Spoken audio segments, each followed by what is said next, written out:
Hello everyone, this is Ella and today we're gonna be talking about the famous Mona Lisa, painting of Leonardo da Vinci. Do you know that the famous Mona Lisa painting was once stolen in 1911? Let's find out as we talk about it some more. The Mona Lisa is also known as La Gioconda is recognized as one of the famous and well-renowned painting of Italian polymath and artist Leonardo da Vinci. Da Vinci's most expensive paintings in the world is the Savior, which is worth $450 million. Why is Mona Lisa considered the most valuable painting?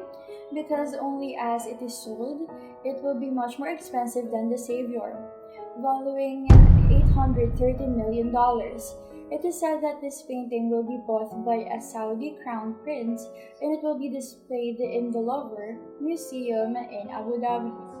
The Louvre Museum, as known as the largest art museum with the highest internal security art gallery, but in such tight guarded status, Mona Lisa was stolen once in history. In fact, the French government did not disclose much information about this matter. On August 22, 1911, a French painter, Louis Barraud, went to the Louvre Museum for a copy, but he found out that Mona Lisa is not the usual wall where it is displayed, but it was the guard who said that the painting must have taken away from a promotional event. After several hours of waiting, he then asked the staff members asking when the painting would be returned.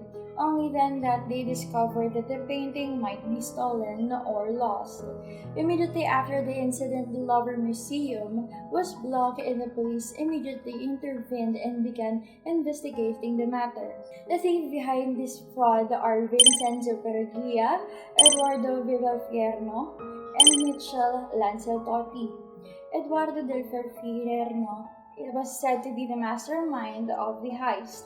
He allegedly commissioned French art restorer and forger Yves Chaudron to make 6 copies of the Mona Lisa, readying them to ship out for the buyers he had lined up.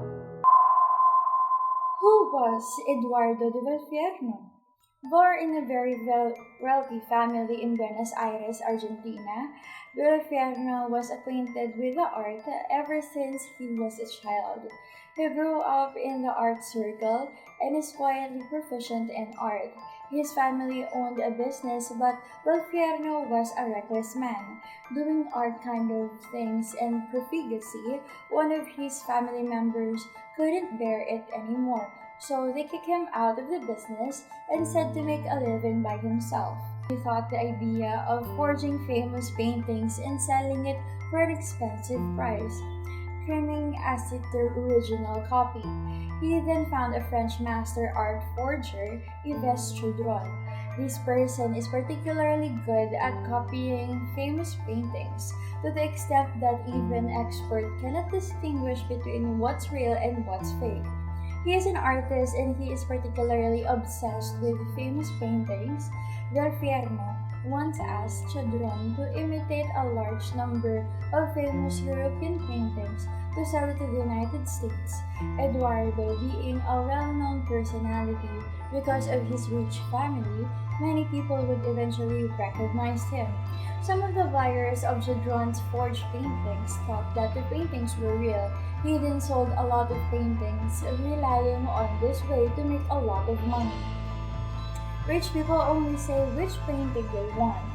They no matter what means, even stealing, Chaudron will make a way to get it.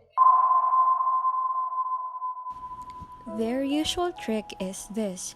For example, they already have a client to buy the painting, and he wants to buy the painting, The Savior. First, Chaudron copied The Savior, then, when the museum was closed, they bribed the security and even the police to take out the real The Savior painting and hang The Savior painted by Chaudron into the museum. The next day, they bring the buyer to the museum to see the fake painting. Because it is a fake painting, they can put some marks on it. Then they will tell the buyer about the mark. Of course, he will remember the mark. And next, they bribe the security again. Then put the real The Savior painting back into the museum and steal the fake ones. And then sell them to the buyer. Then they will bribe the newspapers and reporters, saying that the museum's The Savior painting has been stolen. Now that the real painting has been taken out, why not sell the real painting directly to the buyer? Why you don't need to take the risk and steal the fake painting? The buyer saw the news that the savior was stolen, and he saw that the savior in his hand also had the mark. So the buyer made sure that he took the real The Savior. He didn't have the initiative to show off to others. The museum knew it from the newspaper that the savior was stolen, and they would definitely find an expert to identify it. After the identification, it was found that the real painting was still there, so the museum would only think that the newspaper was fake news. The museum did not really lose the savior and did not report to the police. They would not be in trouble. They can do things like this for so many times. Belfiero thought of doing something colossal, that is to forge and steal the famous Mona Lisa, should Ron came to France for this.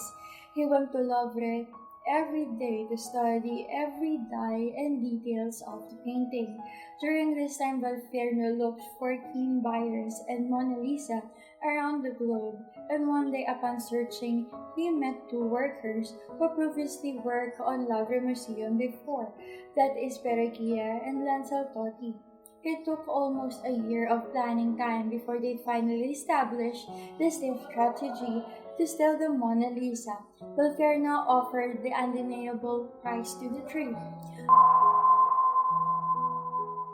The Louvre Museum was closed to the public as it was undergoing internal renovations and the security was minimal. Perugia and Nansaltotti wore the same clothes as the engineering team, so they successfully entered the museum. Being a previous worker of the said establishment, they knew that there was a small warehouse inside, so they decided to hide there until the Louvre was closed. They switched all the automatic alarms and stole the Mona Lisa immediately. It can be seen how meticulous Valfierdo has been, but that is, he is the mastermind behind all the thing. It didn't appear on the scene. He hid himself to a very far place and did not tell the two men his real name and address. The next day after the painting was found to be lost, the entire French police immediately blocked all the borders because they thought that the thieves might transport the paintings overseas, but they failed to find the painting after examining every vehicle crossing the country's eastern border. The Paris Journal offered 50,000 francs for the painting's return. Soon, a tip from an art thief would cause police to turn their attention toward one of the country's young artists, Pablo Picasso. Picasso bought a sculpture 4 years ago and later learned that the porcelain sculpture had been stolen from the Louvre. As a result, the person who stole the statue implicated Picasso. Picasso later confirmed that he didn't know about it. People immediately suspected Picasso was the mastermind behind the sudden disappearance of Mona Lisa, but they certainly had no evidence. Eventually, it became a headline. After the heist, Volfierno went back to the United States and sold 5 fake paintings and then went to Brazil to sell paintings to the Brazilians. He made a total of $40 million and converted paintings cost 3.2 billion. He also went to North Africa because that country did not have any extradition treaties with France and the United States at that time. The police would not go to North Africa to arrest him, so he made it his hiding place. Belfiarno didn't come to get the painting. This made Perugia and Lanceltotti very strange.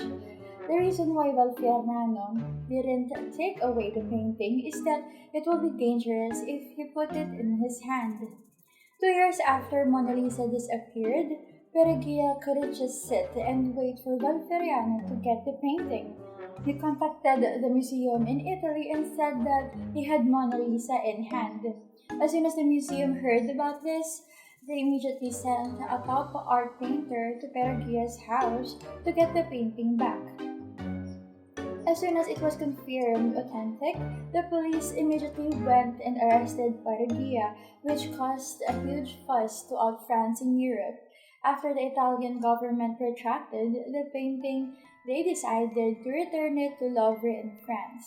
However, the Italian government requested that the painting be displayed throughout Italy. It was painted by the Italian painter Leonardo da Vinci. Peregia suddenly thought, alas, it was an opportunity, so during the trial, he insisted that he had stolen the painting just to bring it back to Italy. He had never considered making money at all, and no one had instructed him to do it. That is, he fulfilled his purpose alone. The only purpose is to bring the painting back to Italy. During the trial, the prosecution raised different opinions. In such case, the judge still believed that Perugia had a certain patriotism and drove a painting to be stolen under the circumstances. He was sentenced to 7 months in prison. The court stated that it is no longer investigating possible accomplices, but if the accomplice painting to be investigated, his patriotism will not be established. Perugia has not acknowledged accomplices, nor has this judge admitted the accomplices. But how did they discover the mastermind and the people involved in the story? It was after Perugia died. Perugia died just 8 years after his release.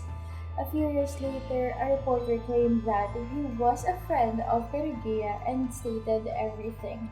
Perugia, in fact, may not know so many details about Valteriano, but the reporter said he went to investigate by himself. There are more than one copies of Mona Lisa in the world. Only an expert can recognize the real and authentic Mona Lisa da Vinci has painted. But we can't deny that this painting is the most valued and preserved paintings of all time. Do you have any ideas to share? Leave us a comment down below and let's discuss. Have a great day. Bye. Do you have any ideas to Oh my gosh.